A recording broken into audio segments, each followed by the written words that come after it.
문재인 대통령. 저는 왜 이렇게 이 단어가 좋죠? 문재인 대통령이에요. 문재인 대통령이 7박 9일간의 유럽 순방을 마치고 21일 서울공항에 도착했습니다. 저는 서울에 공항이 있는 거 처음 알았어요. 성남시 수정구에 있는 공공기지라네요. 오늘은 극한 직업 문재인 대통령 편입니다.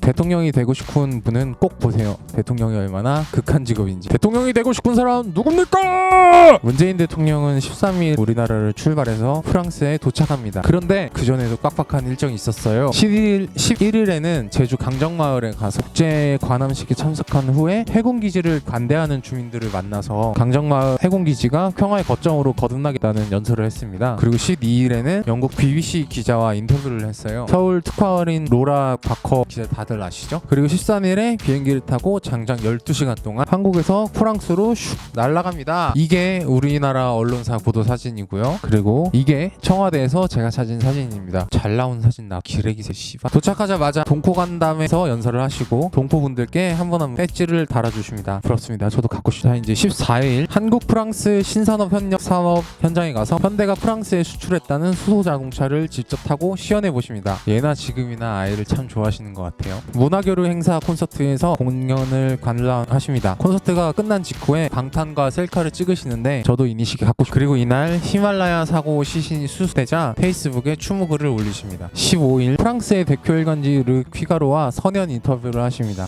질문은 되게 짧은데 답은 되게 정성스럽게 하셨네요. 샹젤리제 거리를 카퍼레이드와 기와대 행진을 통해서 개선문에 도착해 문영전사자 헌화를 합니다. 고양이 털이 마크롱 대통령과 드디어 만납니다. 여러 가지 이야기를 했는데 주된 내용은 북비핵화 추진과 세이프가드 무역 장벽에 대해서 한국산 철강을 제외해달라는 내용이었습니다. 세이프가드를 간단하게 설명하면 유럽에 들어오는 물건들을 막는 거예요. 너무 외국에서 이렇게 질 좋은 물건들이 많이 들어오면 자국의 생산자들이 망하니까 이렇게 장벽을 통해서 막는 겁니다. 마크롱 대통령은 프랑스는 끝까지 지원하고 동반자가 되겠다는 확답을 받았습니다. 리사르 쾌랑 하위원장과 면담을 합니다. 주로 북한 비핵화에 대한 이야기였습니다. 그동안 김정숙 여사는 브리지트 마크롱 여사와 함께 루브르 박물관을 방문했습니다. 루브르에서는 고가구를 복원할 때 한국의 한지를 사용한다고 하네요. 신기하네. 마크롱 프랑스 대통령 주최의 만찬으로 15일 공식 일정은 마무리됩니다. 16일 파리 시청을 방문해서 이달국 파리 시장과 이야기를 나눕니다. 한국의 스타트업 중소기업의 파리 진출에 대한 이야기였습니다. 광화문에서 개선문까지라는 주제로 한국과 프랑스의 경제인들 앞에서 경제협력을 강조하는 연설을 합니다. 에드와르 필립 프랑스 총리를 만나서 서로 경제협력 투자 촉진을 하자는 이야기를 하십니다. 김정숙 여사님은 이날 파리 자쾌아 특수학교 노트르 에꼬를 방문하셨습니다. 신기한 게 이 학교는 학생마다 시간표가 다 달라서 개개인 맞춤형 수업을 진행한다고 합니다. 그거 아세요? 16일은 아직 오후 3시밖에 안 됐어요. 파리 시내 호텔에서 오드레 아줄레 유네스코 사무총장을 만납니다. 아줄레 사무총장은 한반도 평화를 위해 긴밀히 협력하겠다고 했습니다. 그 와중에 한국에서는 메르스가 소리 소문 없이 완전히 깔끔하게 정리됩니다. 그리고 저녁에 비행기를 타고 슝 이탈리아 로마에 도착합니다. 17일 교황청 기관지 로세르바토레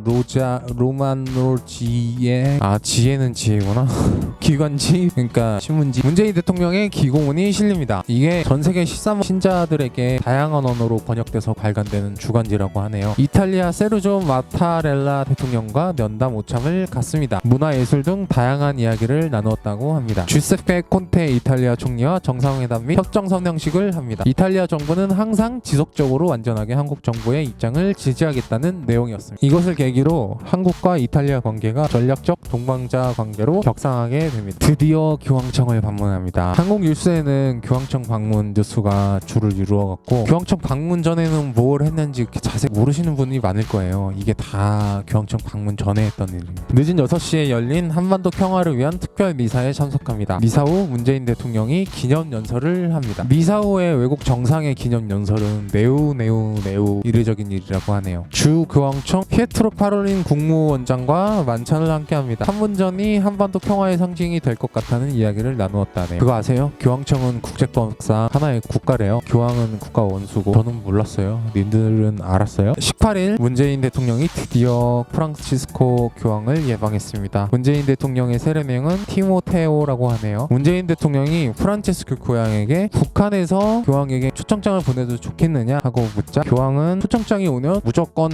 응답을 줄 것이고 나는 갈 수 있다 라고 아주 긍정적인 대답을 해주셨어요. 만약에 교황이 북한을 방문한다면 정말 대박, 통일 대박처럼. 안 끝났어요. 저녁에 또 비행기를 타고 요번에는 벨기에로 갑니다. 아셈 회의에 참석하기 위해서예요. 저는 뭐 아셈이 뭐 대단한 건 줄 알았더니 그냥 아시아 유럽 미팅 뭐 이런 거라네요. 아셈에 참석해서 4분 3분씩 발언을 합니다. 주로 경제적인 비전에 대한 이야기였습니다. 김정숙 여사는 드 윈거드라는 친해 요양원에 방문했습니다. 이곳은 일반 가정과 같은 서비스를 제공하고 아무도 간호복을 하지 않는다고 하네요. 일반 가정 같은 환경인 거예요. 왜냐하면 치매에 걸리신 분들은 환경이 되게 중요하거든요. 문재인 대통령은 그날 아셈의 참석차 벨기에를 방문 중이었던 영국 총리 테레사 메이, 그리고 독일 총리 앙겔라 메르켈, 태국 총리 프라유 찬오차와 잇따라 양자회담을 가졌습니다. 영국 메이 총리가 발언 순서여서 대선 중에 일어나야 하자 끝날 때까지 기다렸다가 15분 동안 더 이야기를 했다고 합니다. 안 끝났어? 주로 국외 비핵화 방안과 양국 간의 경제, 무역, 문화 교류에 대한 이야기였다고 합니다.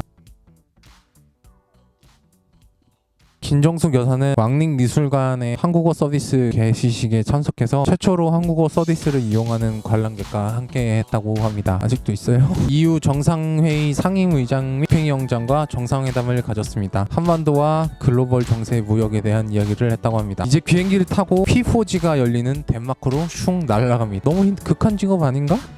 P4G는 녹색성장 세계 모임 같은 건데요. 제1차 정상회의에 참석해 기조연설을 했습니다. 오전 11시에는 마그레테 2세 여왕을 만나 두 나라의 발전과 한반도 정세에 대한 의견을 교환했습니다. 코펜하겐 크리스탄보르 궁에 가서 라르스 루레케 라무센 덴마크 총리와 정상회담을 갖고 공동 언론 발표문을 발표했습니다. 그러고 나서야 21일에 7박 9일의 빽빽한 일정을 모두 소화하고 서울 동항에 도착한 겁니다. 대단하다 진짜. 저였으면 못했을 것 같아요. 저 이거 정리한데도 죽을 뻔했어. 문재인 대통령은 이번 유럽 순방으로 북한 비핵화 추진을 세계적인 이슈로 만들었고 미국과 북한을 동시에 압박하는 효과를 가져왔습니다. 뭐 세이프가드 얘기도 꿰지 않고 계속 꾸준히 이야기하셨는데 별다른 좋은 성과는 없었다고 보나 봐요. 근데 국내에서 뭐 옷이 뭐 꽂혔다 뭐 이런 기사가 나왔었나 봐요. 그게 이거였나? 아님 이거?